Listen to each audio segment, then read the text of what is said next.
সন্মানীয় কৰ্মচাৰীসকল জনাইছোঁ এটা বিশেষ গুৰুত্বপূৰ্ণ খবৰ যে লোকপিয়ল যি চেঞ্চাছ আছে 2027 বৰ্ষৰ তো যিসকলে এনুমাৰেটৰ বা গণনাকাৰী বা ছুপাৰভাইজাৰ হিচাপে নিযুক্তি পাইছে তেওঁলোকৰ কাৰণে এইটো এটা বহুত গুৰুত্বপূৰ্ণ খবৰ যে এই যিটো দায়িত্ব আপোনালোকক দিয়া হৈছে তাতে যদি গাফিলতি কৰে বা কোনো ধৰণৰ অসুবিধা হয় তেতিয়া আপোনালোকৰ ওপৰত কেনেধৰণৰ শাস্তিমূলক ব্যৱস্থা হ'ব সেই সম্পৰ্কে এইটো ভিডিঅ'ত আপোনালোকক জনাম তো আপোনালোকে শেষলৈকে ভিডিঅ'টো ভালকৈ চাই যাব তো এই নটিছখন আচলতে অসমৰ সকলো কৰ্মচাৰীৰ কাৰণে এইটো প্ৰযোজ্য গতিকে সকলোৱে বাতৰিটো চাব তো এই কথাখিনি মই অসমীয়াতে কৈ দিছোঁ চাই লওক ইয়াত লিখা আছে যে ভাৰতৰ 2027 চনৰ লোকপিয়ল উপলক্ষে লোকপিয়লৰ কামত নিয়োজিত কৰ্মচাৰীসকলৰ মাষ্টাৰ ট্ৰেইনাৰ ফিল্ড ট্ৰেইনাৰ গণনাকাৰী বা তদাৰককাৰী ছুপাৰভাইজাৰ অন্যান্য কৰ্মচাৰী আৰু সংৰক্ষিত কৰ্মচাৰীসহ জিলা আয়ুক্তৰ পূৰ্বানুমতি অবিহনে সংশ্লিষ্ট বিভাগীয় মুৰব্বীয়ে যিকোনো ধৰণৰ ছুটি CL চাইল্ড কেয়াৰ লিভ বা আৰ্ণ লিভ বা CCL চাইল্ড কেয়াৰ লিভ বা কেজুৱেল লিভ এটা আছে তো এইকেইটা মঞ্জুৰ কৰিব নোৱাৰিব লগতে সকলো সংশ্লিষ্ট ব্যক্তিক জনোৱা হৈছে যে লোকপিয়লৰ দায়িত্ব পালন নকৰা আপত্তিজনক বা অপমানজনক প্ৰশ্ন কৰা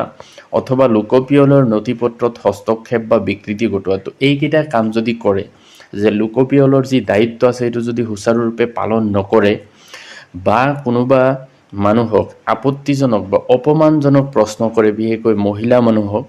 বা লোকপিয়লৰ যি নথিপত্ৰ আছে তাতে যদি কোনো হস্তক্ষেপ কৰে বা বিকৃতি ঘটায় অৰ্থাৎ বেলেগ ইনফৰমেশ্যন ইয়াতে পুট কৰি দিয়ে তেতিয়াহ'লে তেওঁলোকৰ কি শাস্তি হ'ব চাওক যে লোকপিয়ল আইন 1948 ধাৰা 11 অনুসৰি সৰ্বাধিক 3 বছৰৰ কাৰাদণ্ড হ'ব আৰু 1000 টকাৰ জৰিমনা হ'ব পাৰে গতিকে কৰ্মচাৰীসকলে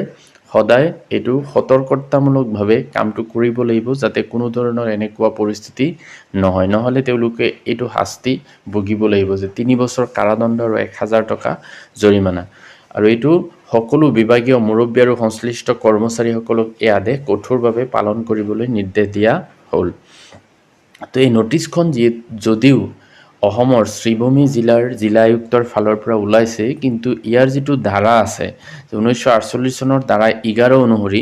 এইটো শাস্তিৰ বিষয়ে কৈছে আৰু এই শাস্তিটো আচলতে অসমৰ অন্যান্য জিলাৰ যিসকল কৰ্মচাৰী বিশেষকৈ এই চেঞ্চাছৰ লগত জড়িত সকলোৰে কাৰণে আচলতে এই আইনটো প্ৰযোজ্য গতিকে সকলোৱে সতৰ্কতামূলকভাৱে কামটো কৰিব লাগিব তো এইটোৱে আছিলে গুৰুত্বপূৰ্ণ এটা বাতৰি ভিডিঅ'টো ভাল লাগিলে লাইক কমেণ্ট কৰিব আৰু চেনেলটো ছাবস্ক্ৰাইব কৰি